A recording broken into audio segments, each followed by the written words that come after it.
Good afternoon, good morning, good evening, wherever you are viewing this from. I hope you're having a great day. I wanted to go over some of the information on Chapter 3, and this is going to be on 3.1, the Introduction to Two-Dimensional Motion.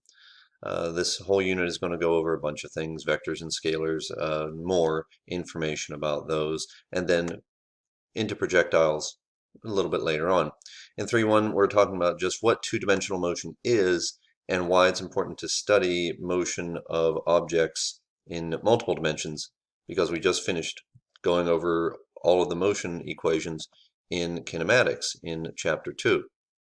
Well, for an object, say, like this little bouncing ball that they're showing in the example here, this object is moving not just horizontally, but also vertically. It's moving, if you were just watching straight on as it bounced towards you, you would just basically see it, if you didn't have depth perception, you would see it just bouncing upward and downward. If you were watching from straight above and looking down, again without depth perception, all you would see is the object moving to the side. Uh, Obviously, we're better than that. We know when things are moving upward and downward. But if the object is moving in both axes, then you call that object a projectile. And a projectile is an object that moves only because of Earth's gravitational pull.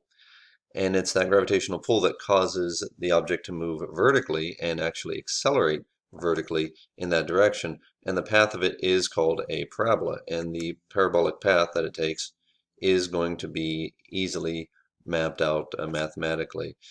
In our case, we are only concerned with the motion of the object, as I'd mentioned, in those two kind of myopic views where we can say, all right, it's going to move in the x-axis, and we can map out its velocity, its acceleration, if there is any, in the x motion, but we also want to map out the motion that it has in that vertical axis. If I could draw a downward arrow nicely, there we go. In that vertical axis, because it is accelerating. Gravity is constantly trying to give it negative accelerations, trying to give it negative velocities, I should say, as it travels. And that is going to affect how much time it will take between motions. Now, on this picture, I want to point out one thing. This object can only be considered a parabola while it's under the influence of Earth's gravity. And I underline that and kind of highlight it because an object is only a projectile while it is falling via gravity. And it seems like, okay, that makes sense. But notice this object in this picture is not a parabola the entire time. There are actually 1, 2, 3, 4 different occasions I can see on this picture that this object is not a projectile. Where is that happening?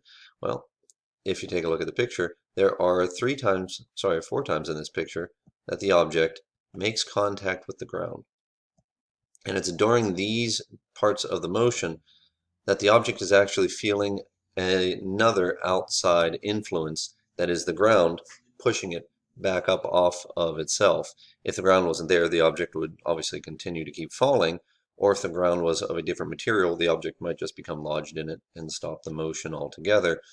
But the fact that it's able to bounce means that once it makes contact with the ground, it's stopped being a projectile, and the material is able to launch it back up into the air. And once it stops touching the ground, it is again a projectile.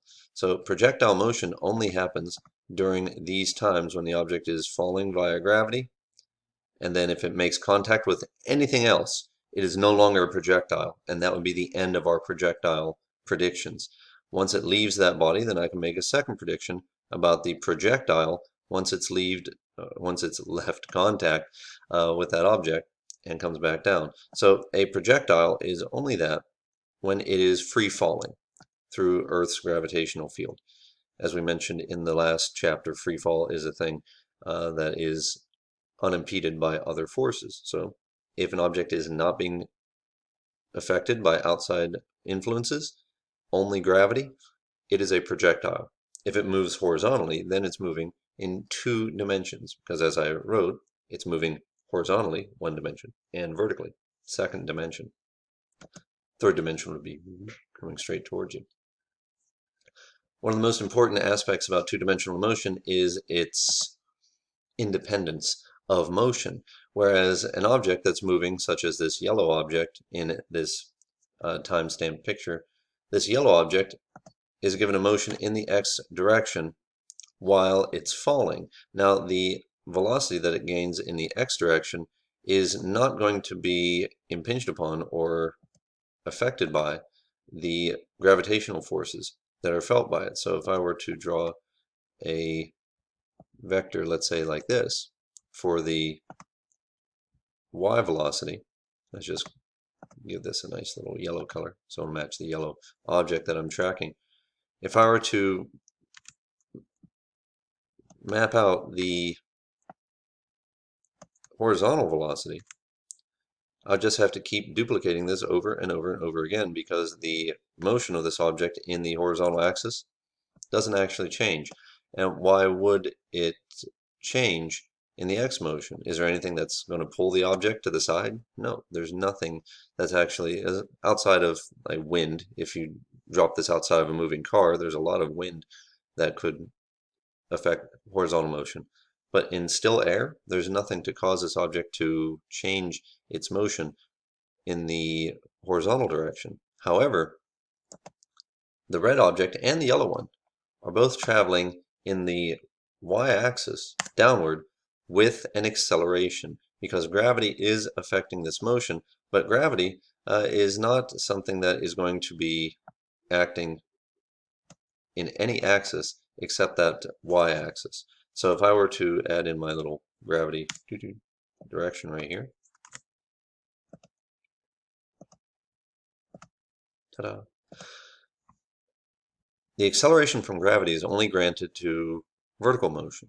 So looking at this object, I should be able to add on to here that this object has a velocity in the y direction that is constantly changing. And if I kept this in here, basically it has no y motion to start with, but then once it's released, it has a tiny little y motion. And then it has more y motion, and more y motion, and then more y motion.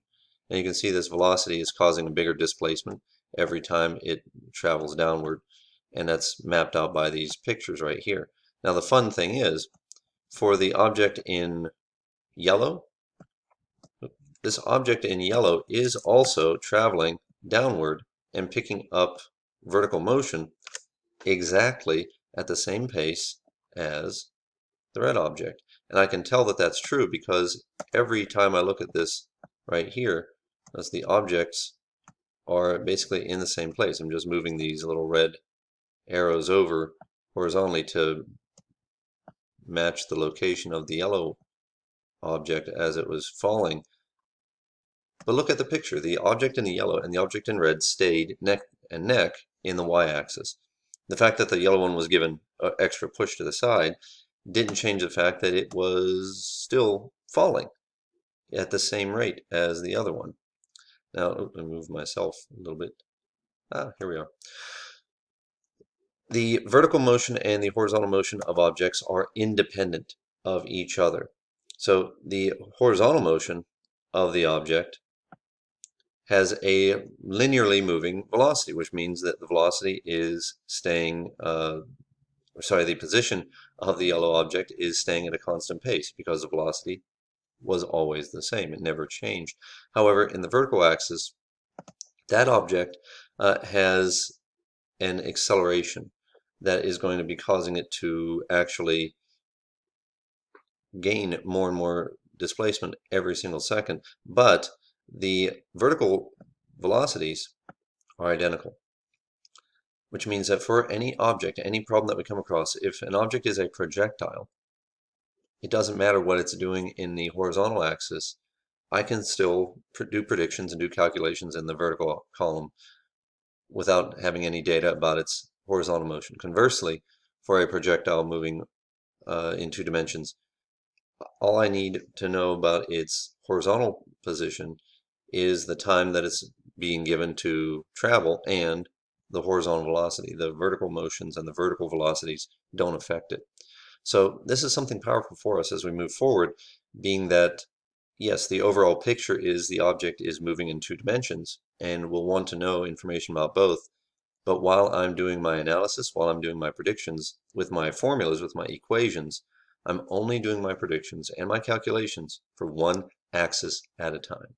So that's all that we had for 3.1. I'll see you back here again for 3.2. Have a great day.